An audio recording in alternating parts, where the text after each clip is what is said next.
Welcome to revAMPd, the #1 amputee podcast hosted by an amputee and brought to you by Dilatory Orthotics and Prosthetics in Pittsburgh, Pennsylvania. I'm Brian Mosier, the social media advisor for Dilatory, and I also happen to be a left below knee amputee. Let's get into today's episode.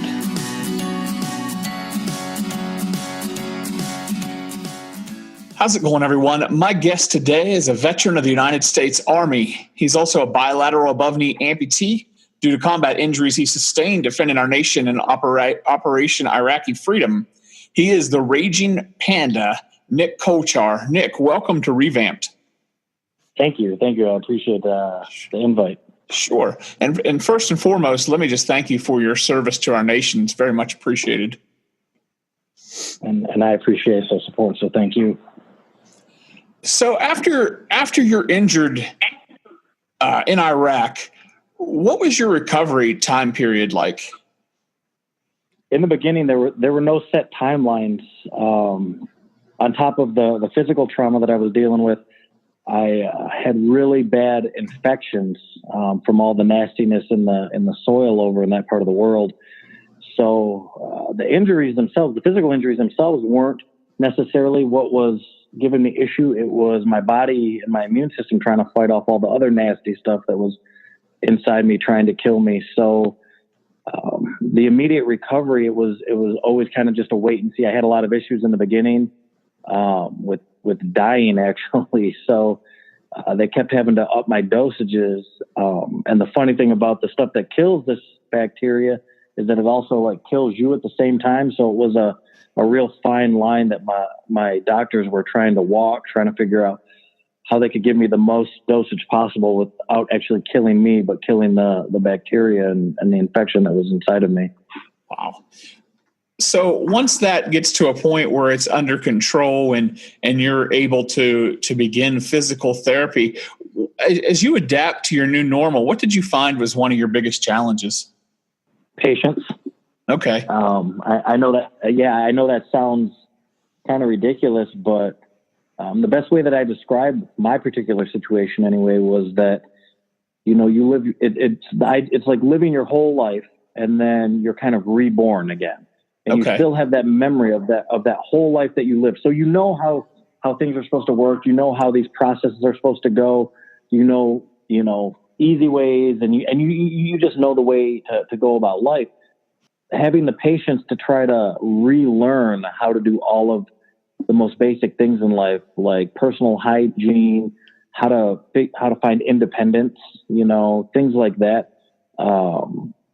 Even just maneuvering around in a room, like learning how to use a wheelchair for me, using prosthetics, like building patience to try to learn those sorts of things for me. Anyway, I found myself getting frustrated very easily in the beginning. At what point do you decide that these injuries aren't going to stop you and that no matter what, you're going to move on with your life?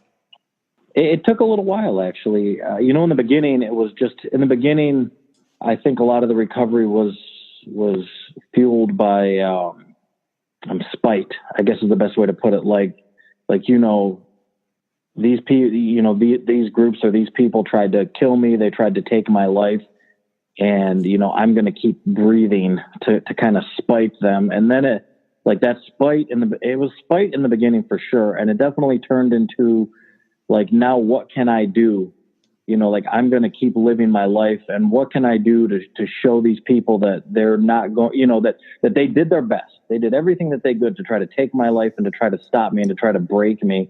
And now, I might not be as quick as I was before, right? Might be doing things a little bit slower, but I'm still going to go out there and I'm going to do everything that I did before. And it turns out I actually probably do a lot more than I ever did before. But yeah, in the beginning, a lot of it was spite. And since that time, it's kind of, I guess, I don't know. I don't want to say it was anger, but I guess, that kind of way of thinking went away and it turned more into, how can I use this to maybe help people? How can I take my situation and use this to maybe set an example to show other people that there's always a way. So it kind of took it from a situation where I guess I was using it just to see what I could do to now trying to repurpose the situation to maybe see what I could do to help others. Tell me about the name, the Raging Panda. Where did that come from, and how did that start for you? All right. So when I was in the hospital, all I did for like a short period of time, because I was in surgeries like every other day. Oh, wow. For the longest time. And all I was doing literally was just eating and sleeping. Okay. And given, after I lost the legs, I was always a big dude, but unfortunately, like when I was in the hospital, they had me on some pretty crazy nutrition plans, and I gained so much weight. And I started, so then it started, the joke kind of started that I was like a panda bear. All I did, I looked like a panda bear, and all I did was ever eat and sleep. And so that's kind of where the panda bear thing came from. And then as I started trying to like figure out what I could do and where my boundaries were and things like that, the Raging Panda thing just kind of morphed from that, to be honest with you. The whole panda bear thing happened in the hospital. It was kind of like a joke with my surgeons and my brother, who was there as my caretaker, that all I ever did was eat and sleep. I was just like a panda bear. I looked like a panda bear. And from there, once I started doing stuff, it started, it just kind of turned into the Raging Panda, like just this unstoppable being or something that, wasn't going to let things stop. It was just going to continue to charge forward. And you've definitely done that. Looking at your Facebook, the pictures on there of the things that you're doing are absolutely incredible. And I wanted to ask you about, I know that you do marathons. How many marathons have you done? Oh, maybe 37, I think. Oh, wow. So I'm going to be doing New York City this Sunday. So I think nice. That'll be 38. Don't quote me. I know it's somewhere in the high 30s. That's awesome. Yeah, that is amazing. Sad, right? When you can't remember, I guess. that might be good. I mean, you're out there, some people, some of us, I'm just, a left below knee amputee. I have other sound leg, and I've never done any. So for you to be like, oh yeah, I've done 30 some marathons, like, wow, that's incredible. But at the same time, it's also very motivational and encouraging to show other people, hey, you know what, if this guy can go out and do these things, then I can go do whatever I want to do. And so it works like that too. What inspired you though to start doing marathons? Was this something you did before your injury, or was this just something you started after the fact?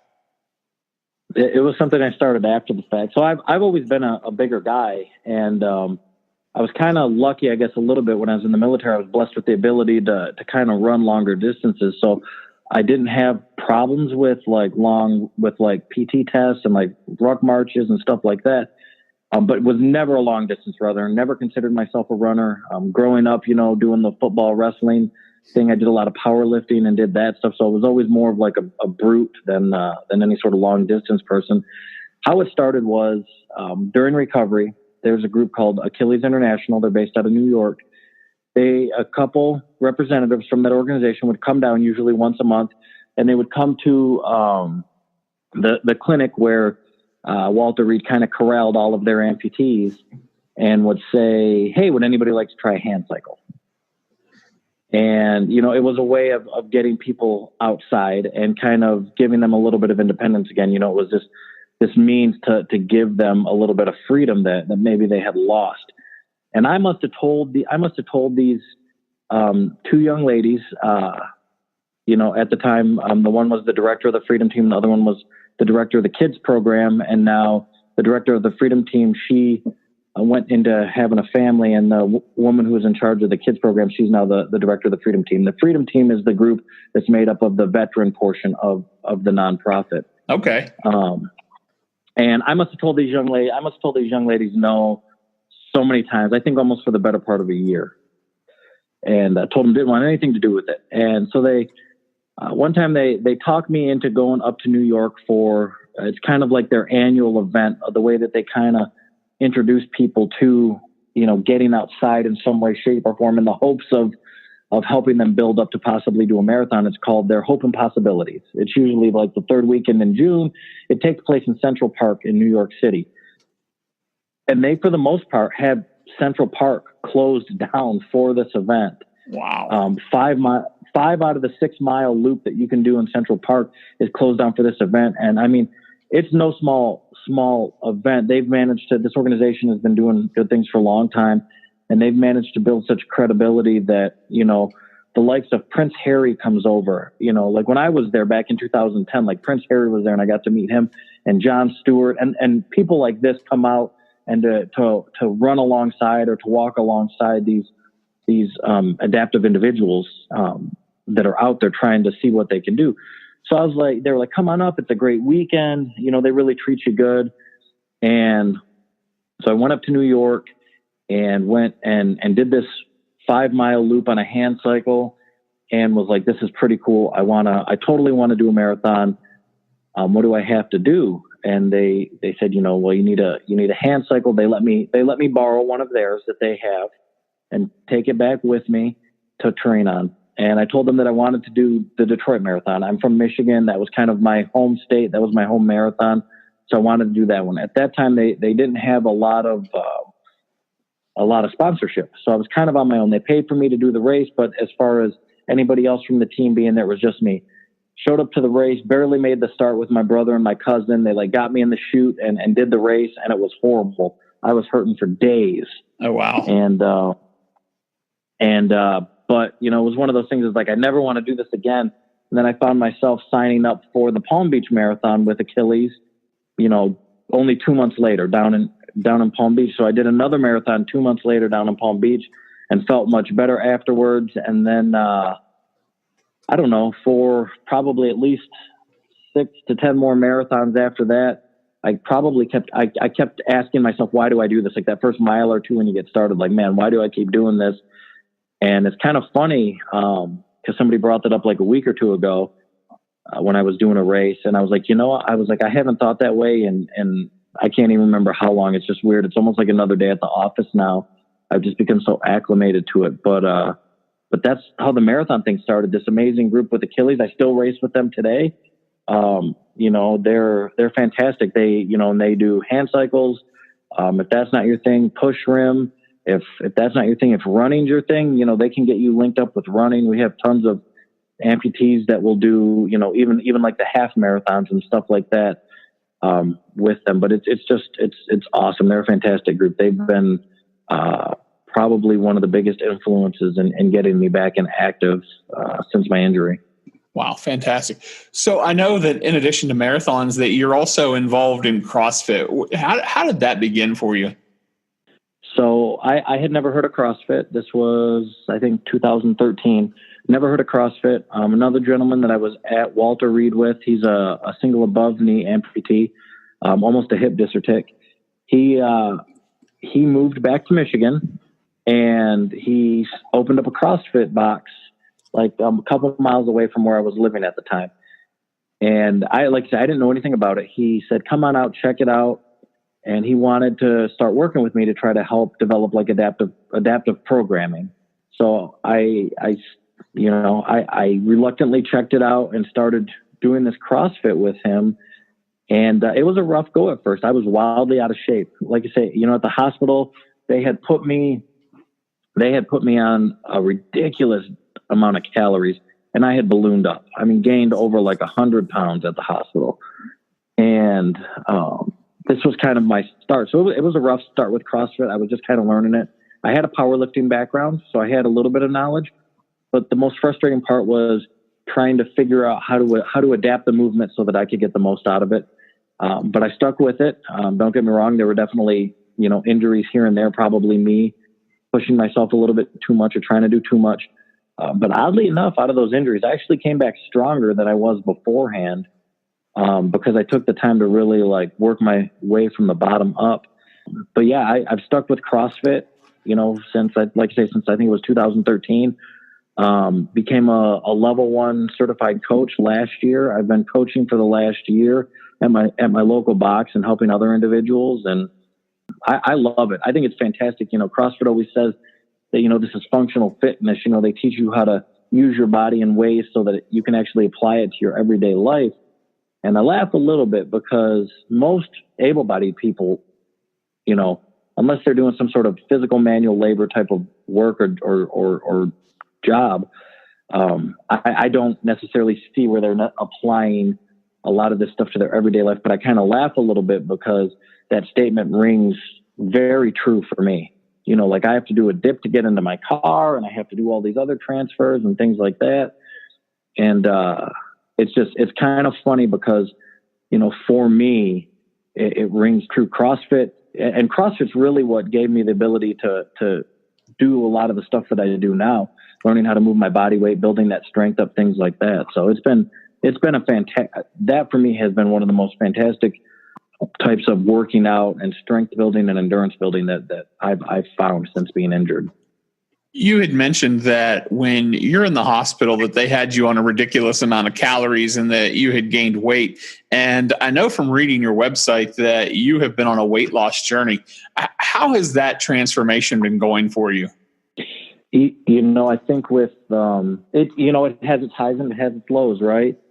When I first started doing the CrossFit, and I was experimenting with some dieting at the same time, I managed to, in probably that first year, I managed to drop the better part of like 100 pounds, almost. Wow. I want to say it was like 90 pounds. And then I hit a wall. And so two things kind of happened, right? So you feel really good. You feel really good because I've lost all this weight. So I felt really accomplished. So that was part of the problem. I think I kind of started tooting my own horn a little bit before I was done with my journey. I started feeling good about it. Not because I was stronger. I was able to do more things. My activity level, my mobility was up. So I kind of got complacent with it. And then I had issue. I would gain a little bit of weight back, and then I would fight to get that weight back off. And I spent the better part of probably the last, I would say, year and a half holding steady at where so about a year ago, I was struggling with, I gained a little bit of weight back. I gained about 20 pounds back. And then I got rid of that weight again. And then for about the last year, I just kind of held steady. So part of what I was running into was nutrition. How do I figure out what works for me, nutrition wise, but will let me be as active as I am? Because there are no rules for somebody in my position. Right. I've probably seen maybe a half dozen nutritionists and dietitians, and they all just have these cookie cutter plans. Right. Exactly. It's like none of them wanted to work for a living and really figure out what works for me. So I had stalled, and I knew this wasn't where I wanted to go. Ideally, I would like to probably be about 40 pounds lighter than I am, and I'm working towards there. So I stalled. The gym that I'm in now, the CrossFit box that I'm in now, the owner's been amazing. I told them, I really want to lose this weight. I want to get stronger. And they've been amazing with working with me. So we tried a couple different things. First thing we did was we started by trying to cut things out. Let's see what this does. So we cut dairy out of my diet, and we actually found out that dairy was causing me to have horrible joint inflammation. Oh, wow. And that joint inflammation and that pain that it was causing was actually limiting how active I could be, because with the pain, I use a lot of my arms for everything. Right. But with that pain, it was limiting how much I could do. So, we found out that I can have dairy once or twice a week, here and there. But if I eat it consistently, then it just, it's no good for me. It'll sideline me because I'll get so much pain in my elbows and shoulders that I can barely move. So we found out that was, kind of causing me issue to stay active consistently. And then we tried to play around with carbs a little bit. We found out that my carb intake is just for me. Everybody's different. Everybody, right. Once they kind of find what works for them, that's what works for them. So for me, I have actually started kind of applying a keto type diet. Okay.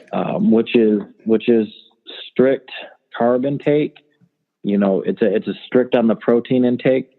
And then if I need additional calories, depending on what sort of activity I'm doing, I get it through fats. So nuts and like good oils and things like that.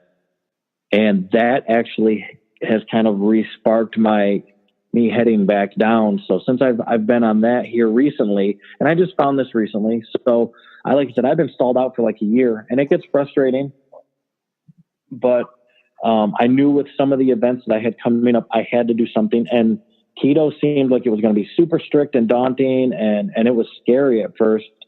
But once I kind of figured out where I needed to be, I managed to cut about another 20 pounds in the last month and a half, and it's slowed down now to a couple pounds a week, which is safe and where I want it to be and things like that. Right. But yeah, so I'm back heading in the right direction. And a lot of that stemmed from, I decided to push myself, and I wanted to get my trifecta, in Spartan race, which is a sprint, a super, and a beast.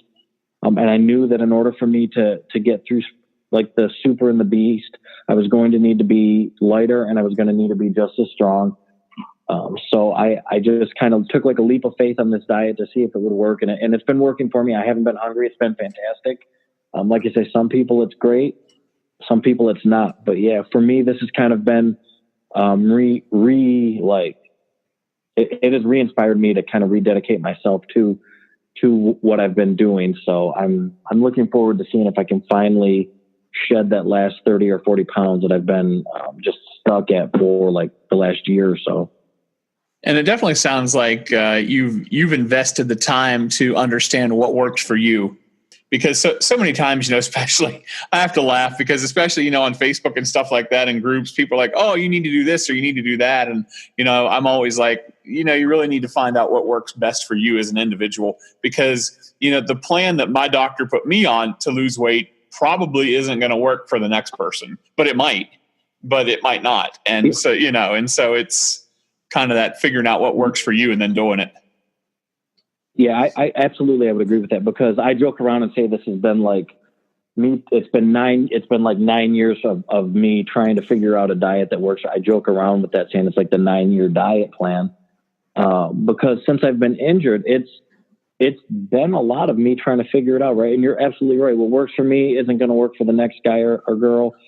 I have a cousin that eats nothing but fast food. Right. And he's shredded. He spends zero time in the gym. He does do a physically demanding job, but he spends zero time in the gym, and like 3 meals a day. It's like $20, $30 of fast food at each sitting. And the guy's shredded. Oh my goodness. Right. So it's one of those things, right? I love him to death, but we always joke about it. I tell him I pray for the day it catches back up to him.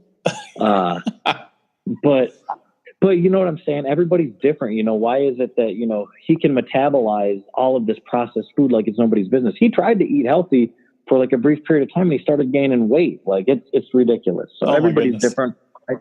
Everybody's different. I think it's just a matter of each person taking the time to find what works for them and not getting frustrated along the way. I think that's the big part. Patience, I guess. Yeah, absolutely. Absolutely. So one of the things that I saw on your website in the header picture, which is, of course, of you doing, I'm not sure what you're doing, or what is this in your header image? You're carrying what looks like a big medicine ball. Yeah, it's an Atlas stone. So okay, Atlas stones are typically used in strongman competitions. As far as this picture goes, this was during a Spartan race. Typically during Spartan races, they will occasionally have these Atlas stones. So it's just these big concrete balls. And it's hit and miss on how much they really weigh sometimes, but usually they're at least probably 100 pounds, I would say. Sometimes it feels like they're more. Maybe it's just because it's late in the race and everything feels heavy, but I would say for the men, they're at least about 100 pounds. But yeah, it's a big concrete ball. And in these particular events, the person's supposed to pick it up, carry it to one end. They have spots marked off, carry it from one side of this, field to the other, do, 5 burpees usually, then carry it back. And that's technically the obstacle. So for that particular obstacle, it's more a test of strength than it is necessarily like gymnastic ability or something like that. Okay. On the picture though, you have the phrase that suffering breeds strength. How has that helped you in your journey? It's just, that's something that I came up with. I don't know, maybe it might be from somewhere, right? But just one day, it was something that I happened to say while I was talking to somebody, and it just came out, in a spur of the moment, and it happened to ring so true that I was like, I think I'm going to adopt this. But for me, it's been, life in general. We don't necessarily get to pick our journey, right? But right. I've had some personal tragedy along the way. Lost, quite a few family members, and had other things happen since a very young age. And it just seems like I've had all of these times in my life where it's been some sort of moment that has been an opportunity to possibly like break me. And I guess along the way, maybe it's just been building me up or giving me the strength to kind of go through some of the stuff that I've gone through with, the limb loss and things like that. But, I've come to find that, through these like tragic moments in life, if we find a way to kind of push through them and take something away from these moments, we tend to be stronger. We tend to be just stronger in the end. And I truly believe that I truly believe that I'm a much stronger individual now than I was prior to the injury. And I'm even stronger now than I was prior to, to the person, post injury.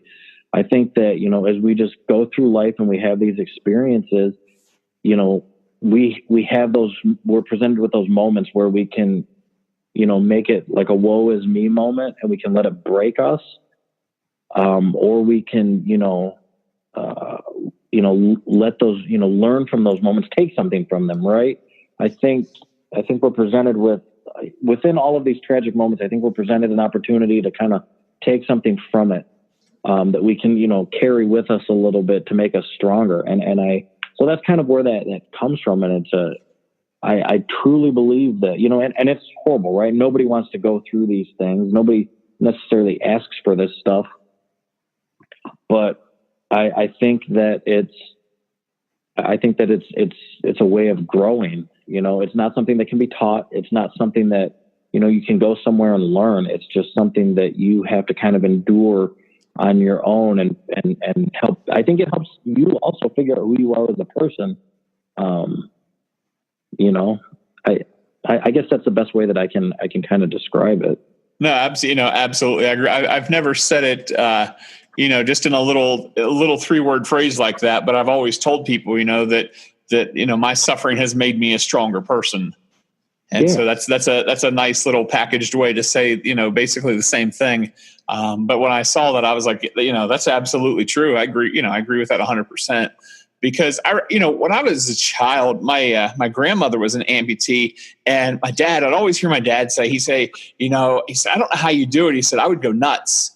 And, my dad passed away before I became an amputee, but I'd love to just be able to tell him that, no, you wouldn't go nuts. You just learn to adapt and you go on with life. And, it's not, but like you said, it's not something that can be taught. It's, we learn these things from our experiences. So, but I absolutely agree with that, our suffering it makes us stronger people, far and wide. Absolutely. You have, a shirt through Oscar Mike. It says on the back of the shirt, it says, I adapt, therefore I overcome. What's that mean to you? I mean, I know what it means, but what does that phrase mean when you hear that or when you read that? It just, for me, it's basically saying that no matter what challenge is presented in front of me, right, no matter how daunting it is, I'll find a way to accomplish whatever goal or whatever mission I've set for myself. I'll find a way to get around that barrier no matter what. So it's, my persistence will ultimately let me achieve the goal that that I've set out to achieve. So, like you say, it's simple on the surface, but it kind of can have a different meaning for everyone or a different interpretation for everyone. For me, that's how I look at it, that as long as I'm persistent and I'm relentless in my efforts, I will always find a way to get around anything or to accomplish whatever it is that I've set out to accomplish. I know that from reading your story from different websites and things like that are out there, I know that Homes for Our Troops, I know that they helped get you into a customized home. How does that?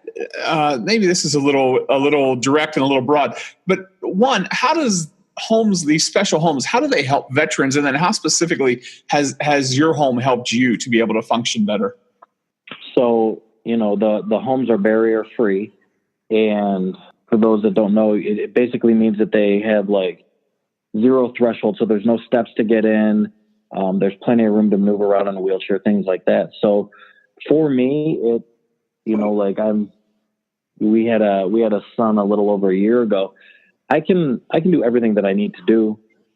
In my wheelchair, my manual wheelchair, I cook most of the meals.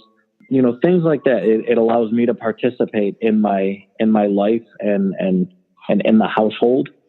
I don't have to, I don't have to rely on my spouse, Danny. I don't have to rely on her for anything.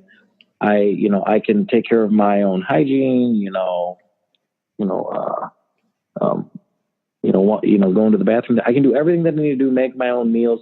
So for me, it's given me, independence daily, without the need or help of another individual.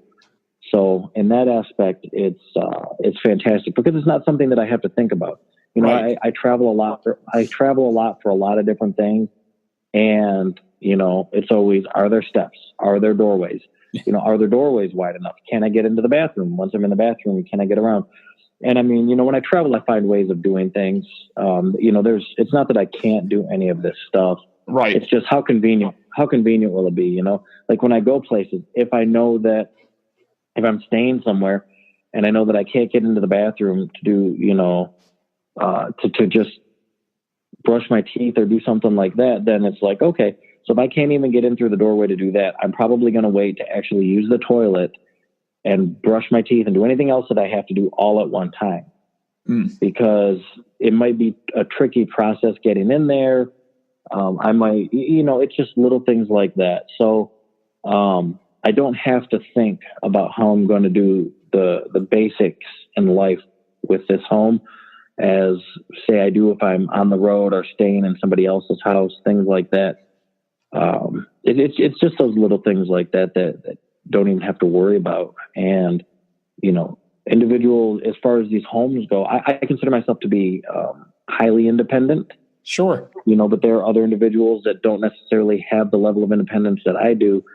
And, for them, this allows them to still have that same role in their household that, I'm talking about, where they can still do a lot of the things that they need to do on their own without the help of a spouse. Because, at the end of the day, VA likes to call, my wife, Danny likes to call her like a caregiver or something like that. She hates it. I mean, drives her nuts. Yeah, right. If somebody calls her a caregiver, she'll be the first one to tell you she's not a caregiver. She's, my wife. She's my spouse. That's her role. Her role is not like, I'm here to take care of you now. That doesn't mean that she won't help me or do anything like that if I need it. It just means that, her role is that of a spouse. And, these homes, they allow, the spouses to be spouses.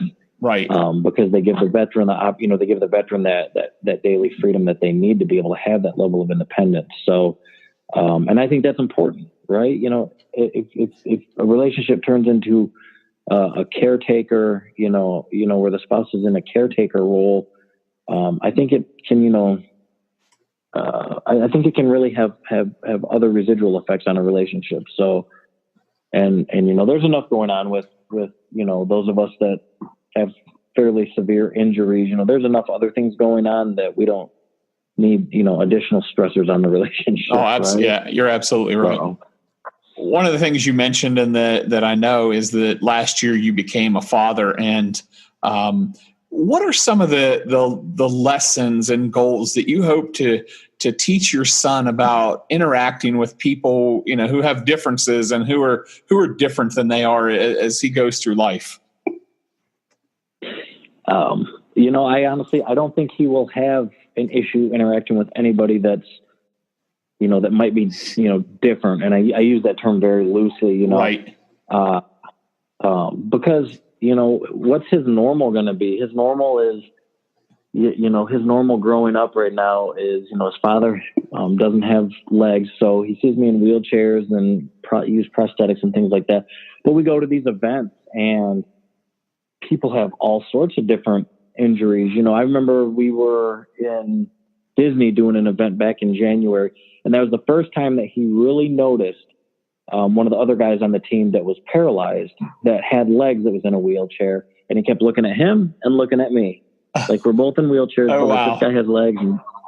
And I mean, the company that I keep are, the company that I keep with a lot of the stuff that I do, it's just these amazing individuals that haven't let whatever their injury, is, stop them. And I don't think he's going to have an issue. I think that's just going to be normal. I think he's going to be just very, I think he's going to be very well-rounded and accepting of all individuals across the board, no matter what their situation is, just because of, like I say, the stuff that I do and the company that I keep. And, he has so many like aunts and uncles because of all these, this extended family that I have in these different groups and organizations.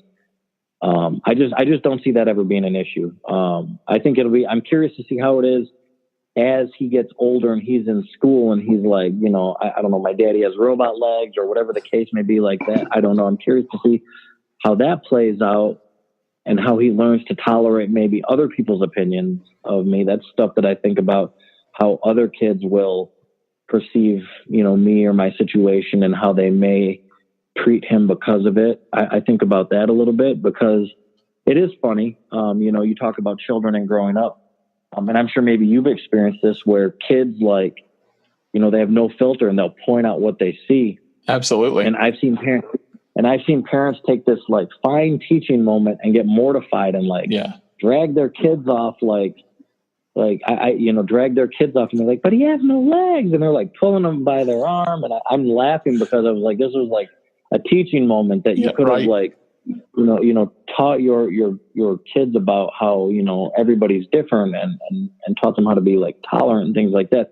But instead you got like mortified and you like dragged them off. So I think about stuff like that because I know we're going to encounter that. And I'm just curious to see how he's going to deal with other people and maybe their ignorance to the situation and maybe their intolerance. So that's just something that I'm curious to see how it goes down the road and how I'm going to handle that situation and teach him through that. I don't know yet. I just have to see how he reacts. Oh, absolutely. And kids are curious, we know. And I always tell parents, when you can tell they're getting embarrassed because their children are asking and they're like, oh, I'm so sorry. And I'm like, no, let them ask, let them learn.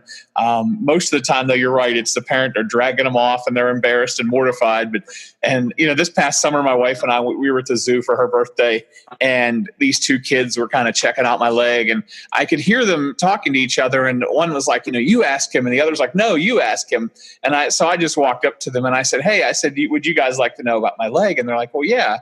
And so I sat there and answered their questions and talked to them. And their mother was great. I mean, she loved it. And of course, I threw in a little humor at the end. And they said, well, how did you lose your leg? And I said, well, I lost my leg because I didn't listen to my mom and dad.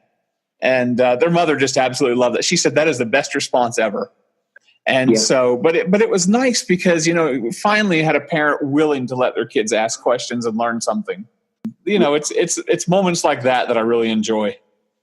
Yeah, I've definitely said at times, I didn't eat like my vegetables or something like that. And it's funny. The parents just crack up whenever I say that's like how I lost my legs or something like that. So you're right. They do tend to enjoy it. I've had parents say, oh my God, my kids eat all their vegetables. It's so funny. I know that you're a keynote speaker and that you do some consulting. One of the things I noticed on your website was that you mentioned that you use humor. How do you find that humor helps when we face these difficult situations in our lives that just totally turn our world upside down? How does humor help us in those moments? Well, you said it, like life these situations turn our life upside down. A lot of times they're out of our control. Right. Right. So, I mean, who can you really get angry at in those moments? These situations are so far outside of our control that getting angry, there's nobody to be angry at. So what's the point, I guess? For me, it's just when you get in those moments where, it is what it is, and this is just what's been dealt to you. Sometimes you just have to laugh, right? Right. I mean, in the military, they always talk about morale. You want to keep morale high and things like that. It's the same way, like as an individual with life, you have to find ways to try to keep your morale high. And sometimes just laughing at how ridiculous the situation is really just the only thing you can do, right? You just have to look at how ridiculous the moment and the situation really is and just laugh at it. And for me, I think that is, they say laughter is the best medicine. And I really think so. We did Oscar, Mike, and myself, we did a Spartan Beast this past weekend in Dallas. And I have to say, hands down, my younger brother was there, and he's a riot. And he meshed in so well with the rest of the group, most of which are just a bunch of veterans. And just the sense of humor and laughing at the ridiculousness and just other stuff. I have to say, we were out there almost 9 hours, and it was over 14 miles of terrain in Texas. And it did not seem like a long day at all. The only time I really noticed how long the day was getting was because I realized that the sun was starting to set. Oh, wow. And I really believe it was because everybody kind of laughed at how ridiculous some of the terrain was and some of the situations were. And, the people kind of kept the jokes going I really, and in those moments, right, there's nothing that you can do. Yes, I chose to be out there to do that race, and so did everybody else. But it's like, it is what it is, right? We didn't set the course. We can't change what, the obstacles and the distance and everything else that we're facing. All we could do was just have fun with it. And I mean, at one point, one of the Oscar Mike guys, he must have played these like Disney songs from like all the little cartoons and animated movies and stuff that they have. He must have had these Disney songs on repeat for like 4 hours. Oh, wow. At least it seemed like 4 hours, like Let It Go and like The Lion King and all the other, Under the Sea and all that stuff. And it's like, and people as they're going by us, they're just laughing because it's ridiculous. It's just group of like misfits, people like missing limbs and wheelchairs and this and that. And here we are with like these Disney songs. Like we couldn't be, we were the happiest group out there regardless. So it's just funny. I really think it's important. I think it's important to just be able to laugh at yourself and at situations. It's sometimes that's all you can do. Absolutely. Who or what inspires you? So, I meet a lot of amazing individuals in my journeys. Some are amputees, some are, they have, for the most part, all of their physical capabilities, but they're dealing with other stuff. And a lot of times it's kind of hearing or seeing what other people are doing or going through. I don't know. I'd like pushing people, I guess is the best way to put it, in a safe way. But I like pushing people. Like when we were out on the course this past weekend in Dallas, this woman, we were going, it was a sandbag carry up this steep terrain into this hill, back down this steep terrain out of this hill. And she was missing one leg and she was on, like crutches, and she was like, I wish I could do what you do. And I'm just like, yeah, all you really have to do is just sit on the ground and throw this sandbag and then crawl to it. And she was like, oh. And I'm like, yeah, come on down here. The more the merrier. And like, she went down the hill with me. It was like the last portion. She went down the hill with me and she was just like, I never thought I could do this. And, things like that. But, those individuals inspire me. I know that might sound weird, but they inspire me. And just when I see other people pushing themselves and like, making these sacrifices, sometimes it's humbling. It makes me think that, I can do more. I can find new ways. One of those individuals a friend of mine who helped me through a Spartan race. I think it was the very first one I ever did that wasn't a stadium race down at Fort Bragg. He's part of Operation Enduring Warrior, and he was one of the masked athletes. This man was assigned to me, and he stuck with me like through the whole race. And afterwards, I got to know him a little bit better. And then, we became friends on Facebook. That's what people do. And I saw all this other stuff that he did. He was still active duty, and he was always pushing himself, doing ridiculous stuff. Like he ran like 100 miles in a gas mask to raise awareness for like veteran suicide, things like that. Right. And this gentleman, just like, he's one of those people that completely inspired me. And, just because they were so selfless, and they just constantly, he was, like I said, he was still active duty. So he was still serving his country. And then, he was doing all of this other, I say ridiculous stuff, but it's really amazing stuff, to just push himself, in his spare time. And, it was just individuals like that really push me to try to see how far I can go. I see other people doing some of this stuff and really pushing themselves to, I guess, uncomfortable limits maybe. And it makes me think that I can constantly do more. So, it's a combination of that. And then just sometimes, you hear from people and it just motivates you to want to do more and to want to reach more people and to try to help more people. Some of the private messages I get or some of the stuff people will send me, it just, it's amazing to actually believe that, I joke around and say, I'm just out there carrying like a heavy stone, like that Atlas stone, but somehow it inspired all of these people. And sometimes I don't always get it. It's amazing to be able to hear that for me, what I don't think is that big of a deal, really motivated somebody else to maybe change their life or get out and do something. So, I think that's incredibly powerful. And that's the sort of stuff that kind of keeps me going and keeps motivating me.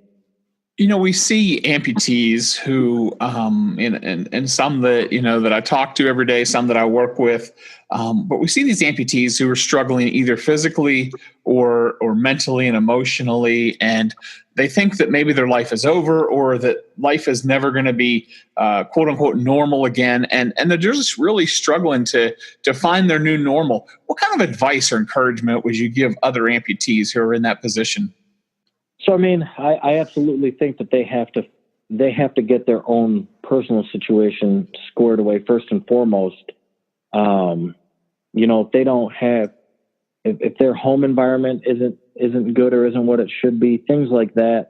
The basics in life, it's hard to dig yourself out of a hole. You know what I mean? If things aren't stable. But I tell a lot of people, it just takes time. I've run into people that see kind of the stuff that I'm doing now and they think this was overnight, but it'll be 10 years, since my injury in August of next year. And just in the last couple of years, I would say I'm figuring stuff out. Right. But they have to find, first and foremost, they have to find something that they're passionate about.